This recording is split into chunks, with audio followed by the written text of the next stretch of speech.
നമസ്കാരം, നമസ്തേ ആൻഡ് അസ്സലാമു അലൈക്കും. ഞാൻ നിങ്ങളുടെ രാജ സാഹിബാണ്. ഐക്കൺസ് ഓഫ് ഇന്ത്യയുടെ മറ്റൊരു എപ്പിസോഡ് ഇവിടെ ആരംഭിക്കുകയാണ്. ദമാമിൽ തന്നെയാണ് നമ്മളുള്ളത്. ദമാമിൽ ആർ പണിക്കർ, അത് രാമചന്ദ്ര പണിക്കർ എന്ന് പറഞ്ഞ വ്യക്തിയാണ് നമ്മൾ എപ്പിസോഡിൽ പരിചയപ്പെടുന്ന. അദ്ദേഹത്തിൻ്റെ ജീവിതത്തിലെ പല കാര്യങ്ങളെക്കുറിച്ച് നമുക്ക് ചോദിച്ച് മനസ്സിലാക്കാം.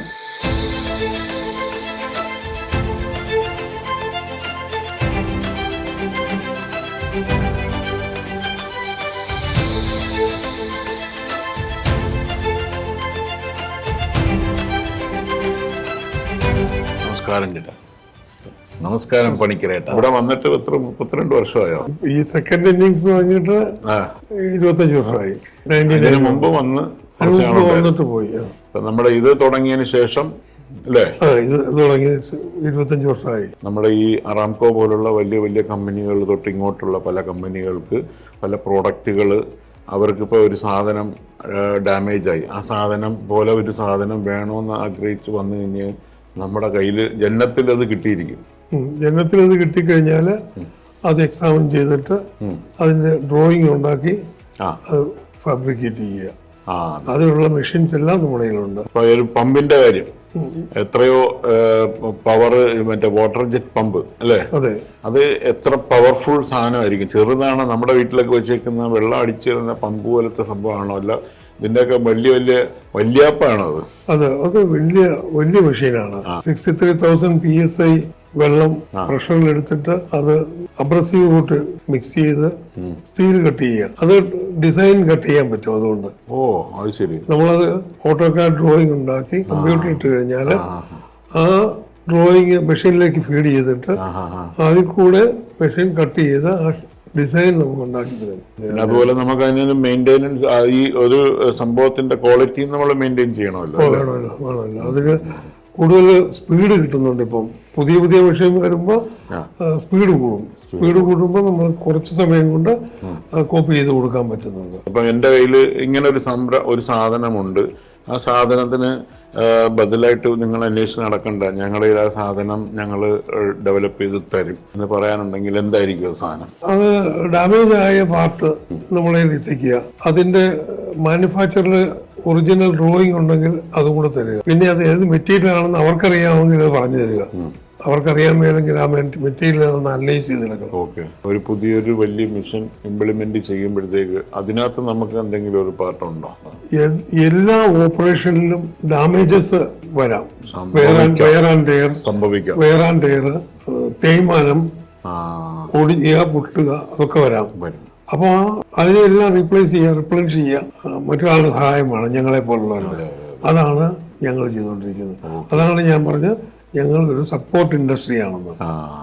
വലിയ ഇൻഡസ്ട്രിയെ സപ്പോർട്ട് ചെയ്യുന്ന അങ്ങനെ ഒരു സപ്പോർട്ട് എപ്പോഴും ഇതിന്റെ അങ്ങേയറ്റം വരെ അനിവാര്യമായിട്ടുള്ള ഒരു സംഭവമാണ് അല്ലേ? എപ്പോഴും എന്നും. ഇത് നമുക്ക് കോമ്പറ്റീറ്റീവ് ഫീൽഡാണോ? നമുക്ക് ഇതുപോലെ വെല്ലുവിളികൾ നേരിടേണ്ട ഒരു ഫീൽഡാണോ? കോമ്പറ്റീഷൻ ഉണ്ട്, പക്ഷെ കോമ്പറ്റീഷൻ നല്ലതാണ്, ഹെൽത്തി കോമ്പറ്റീഷനാണ്. ഓക്കെ. അപ്പൊ നമുക്ക് വർഷങ്ങൾക്ക് ബാക്കിലോട്ടൊന്ന് പോവാം. ഈ തിരുവനന്തപുരം എയർപോർട്ട് വഴിയാണ് ഇങ്ങോട്ട് വന്നത്. കൊച്ചിയിൽ എയർപോർട്ടൊക്കെ ആയോ? കൊച്ചി ടു ബോംബെ ടു ബോംബെ ആണ്. ബോംബെയിൽ വന്ന് എത്ര നാളുണ്ടായിരുന്നു? ബോംബെ 10 വർഷം.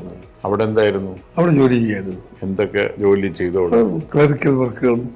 അവസാനം എത്തിപ്പെട്ടത് ഒരു സ്റ്റോർ കീപ്പർ ആയിട്ടാണ്. ബോംബെയിലെ രാജകുമാരൻ നേരെ തിരിച്ച് കോട്ടയത്ത് വന്നാണോ കല്യാണം കഴിച്ചത്? എറണാകുളത്ത് നിന്ന് കല്യാണം കഴിച്ചു. എറണാകുളത്ത് നിന്ന് കല്യാണം കഴിച്ചു.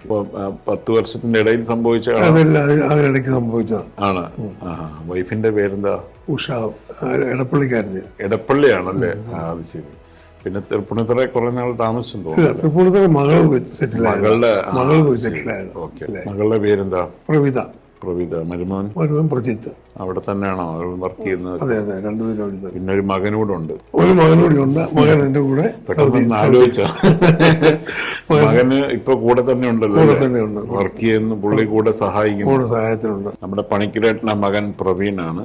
പ്രവീൺ ഇപ്പോഴീ ഫീൽഡിലേക്ക് പുതിയതായിട്ടല്ല പല കാര്യങ്ങളും മനസ്സിലാക്കി മുന്നോട്ട് വന്നുകൊണ്ടിരിക്കുകയാണ്. പല ഡെവലപ്മെന്റ്സുകളിലൊപ്പം സഞ്ചരിക്കാൻ ആഗ്രഹിക്കുന്ന ഒരു വ്യക്തി കൂടിയാണ് പ്രവീൺ. ഇതിനകത്ത് എത്ര വർഷമായി ഇൻവോൾവ് ഇൻവോൾവ് ആയിട്ട്? 7-8 വർഷം. അത്യാവശ്യം കാര്യങ്ങളൊക്കെ മനസ്സിലാക്കി കഴിഞ്ഞു. പഠിച്ചു വരുന്നത് ചെറിയൊരു ഫീൽഡ് അല്ല, കുറെ ഉണ്ടല്ലേ, കടല പോലെ കിടക്കുകയാണല്ലേ. ഒരുപാടുണ്ട്. അത് ഏതിനെ കുറിച്ചായിരിക്കും കൂടുതൽ? ഭൂരിഭാഗം മെക്കാനിക്കൽ എഞ്ചിനീയറിംഗ് ഭാഗമാണ്. ഞാൻ അക്കാഡമിക്കലി മെക്കാനിക്കൽ എഞ്ചിനീയർ അല്ല. പിന്നെ ഫാമിലിയെ കുറിച്ച്? വൈഫ്?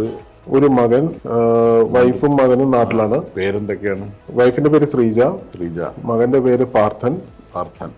അവരവിടെ സെറ്റിൽ ചെയ്തേക്കാണ്. അവര് ഇടയ്ക്ക് കൊണ്ടുവരണമെന്നുണ്ട്. ഇപ്പൊ അവരോട് മകൻ ഉണ്ടായതിനു ശേഷം വന്നിട്ടില്ല. ഇപ്പൊ ഇനി ഫ്യൂച്ചറിൽ അടുത്ത കൊല്ലം ഒന്ന് കൊണ്ടുവരണമെന്നുണ്ട്. ഓക്കെ, ആലോചിച്ചിരിക്കുന്നു. ശരി. അപ്പൊ എല്ലാവിധ ഭാവങ്ങളും നേരുന്നു. Thank you. Wish you all the success. Icons of ഇന്ത്യയുടെ ഇന്നത്തെ എപ്പിസോഡ് ഇവിടെ പൂർണ്ണമാകുമ്പോൾ നമ്മളുടെ രാമചന്ദ്ര പണിക്കർ അദ്ദേഹത്തിന്റെ ജീവിതത്തിൽ അദ്ദേഹത്തിന്റെ കുടുംബത്തിന്റെ അവസ്ഥയിലേക്കും എത്തിപ്പെടുന്ന ഒരുപാട് ജീവിതാനുഭവങ്ങൾ നമുക്ക് ഷെയർ ചെയ്യാൻ സാധിച്ചു. പല കാര്യങ്ങളെക്കുറിച്ച് നമുക്ക് അറിയാൻ സാധിച്ചു. ഇനിയും മറ്റൊരു ഐക്കണുമായി നമ്മൾ എത്തിപ്പെടുന്നത് വരെ തൽക്കാലം വിടവാങ്ങുന്നു. U R Raja Sahib. മാസലാമ.